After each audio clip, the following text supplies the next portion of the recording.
Welcome back to our Auburn Recruiting Junkies. We've got another commitment video for you today. And yes, this one's got some familial ties and on the offensive side of the ball. So let's get into the quick facts that you need to know. And of course, what it means for Hugh Freeze and the Auburn Tigers. Before we do that, I want to welcome you back to the channel here at E2C Network, where we share the Auburn experience, which is all about Auburn sports, Auburn culture, Auburn family stuff. It's orange and blue. It's what we do. So thank you so much for joining us and what we're going to be doing in this particular video.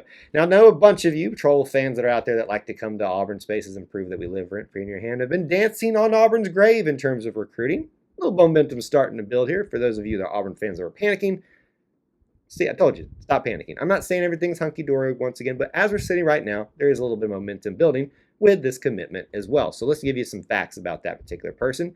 His name, very familiar, Wilson Zierer. We'll talk about why that's familiar in just a second. He comes to us from Georgia, Rabun Gap, Georgia, and plays for the high school known as Rabun Gap Nachuchi, if I'm pronouncing that correctly. He's an offensive lineman, probably going to be an offensive tackle. His measurables are listed somewhere in the range of 6'6", 280 to 290 pounds, so very nicely in an offensive tackle position. Always good when Auburn can go up into Georgia and even well outside of those natural recruiting confines of the Atlanta areas. This is up almost into North Carolina, so one of the most important states for Auburn to take care of to get someone out of there.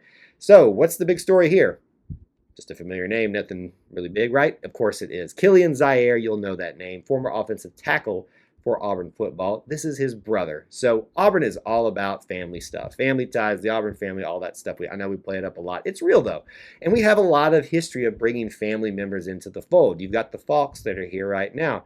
Marcus Harris was here, and then his brother followed, Malik Blockton. We've got the wide receiver brothers as well that just came in from the last class, and several others, and ones I'm even forgetting about and forgetting their names. The point is, Auburn's all about family, so this makes a ton of sense, and they might have a leg up in this recruitment process. Now, just because they had a leg up in the recruitment process doesn't mean it was easy. Apparently, reportedly, their biggest players in this, well, there are a lot of big players. Michigan was in there with Wisconsin, several others, but two of the more regional ones, Alabama, of course, but also Florida State. Why is that, though? Well, Gus Malzahn.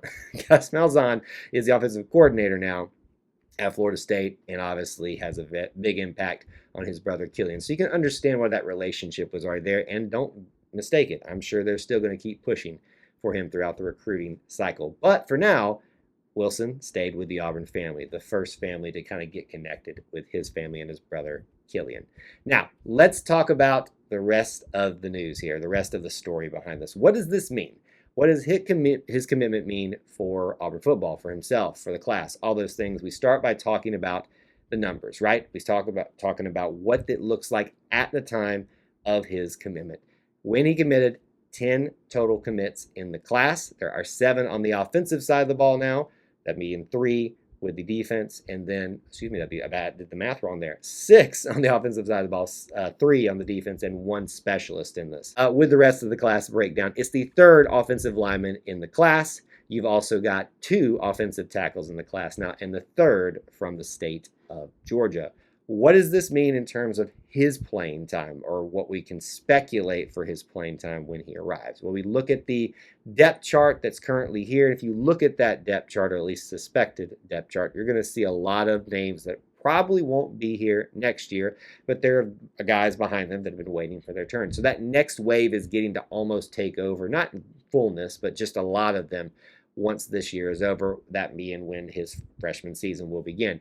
So it looks like he's going to have a lot to compete against, but with some of these other guys in the class that are coming in, it looks like they could be the next wave being built up together.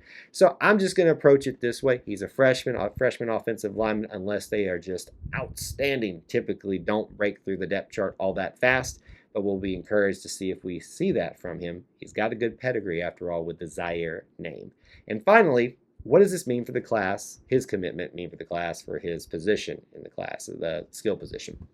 We look at how it's broken down right now. You've got 3 offensive linemen, 2 of them offensive tackles, 1 interior offensive lineman.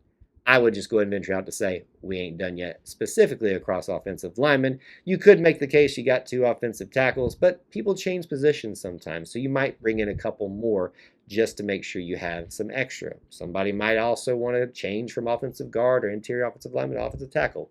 Doesn't always happen. Here's the point. We ain't done yet. I think we can all say that, whether it's offensive tackle or offensive lineman.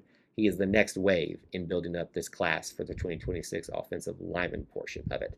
That's the facts for you and what it means. Let us know what you thought about him down in the comments section below, and thanks for hanging out with us here at E2C Network, where we share the Auburn experience. War Eagle.